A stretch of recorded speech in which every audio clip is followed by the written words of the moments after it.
80s movie Part of Me is literally about trying to bring different parts of a life together to make a whole one. This is reflected in her videos, and one of the pieces that helps decode them can be found in the video for the song The One That Got Away.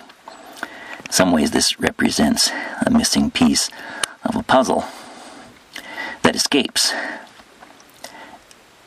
In the Peacock and versions and contributions to the video of Wide Awake, we can see the genetic contribution to eternal youth. In The One That Got Away, we see the artistic contribution to eternal youth. One is about preserving a version of yourselves, making a younger version of yourself who will grow up and grow old, but will still be alive when you die. That's more what happens it happens in both ways, in Wide Awake and in The One That Got Away.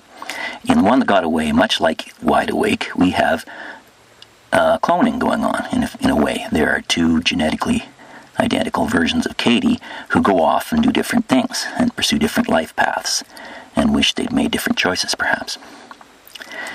And now what happens is that the younger Katie is in love with an artist, and their relationship consists in many ways of trying to preserve some aspect of themselves by artistic means. This is preserving only the memories of the person without preserving the cells. Now, in Wide Awake, we have the cells being preserved, not necessarily the memories. So these two parts aren't quite integrated. In The One That Got Away, we see Katie drawing a mustache on herself. So she's doing what she failed to do in parts of Wide Awake. She's integrating aspects of maleness. And the relationship largely centers upon preserving artistically, putting heart-shaped tattoos on each other, which is echoed in many, many Katy Perry videos that they have the heart symbol. Also, Katie takes a picture of her boyfriend, and that's echoed in reverse in Wide Awake, where she's trying to escape people taking pictures of her.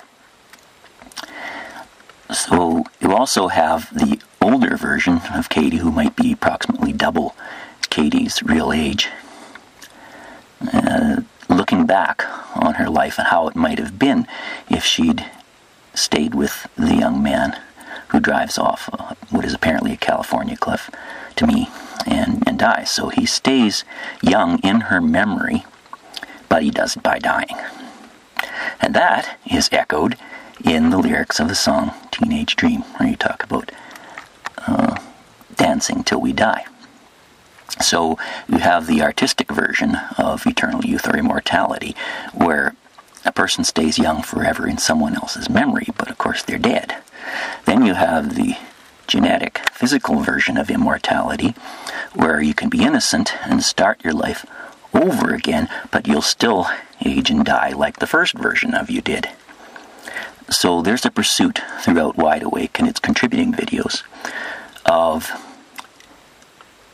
immortality with innocence, trying to get right back to the Garden of Eden. But I don't think that's a practical solution, because you have to make a conscious decision to say, okay, if the technology becomes available, if I can make it available, I have to decide which version of myself will exist, and I have to make it possible to renew myself. So that has to be a conscious decision. It can't just happen without thinking. So as the Katy Perry videos develop, there's this attempt to return to innocence and eternal youth without responsibility.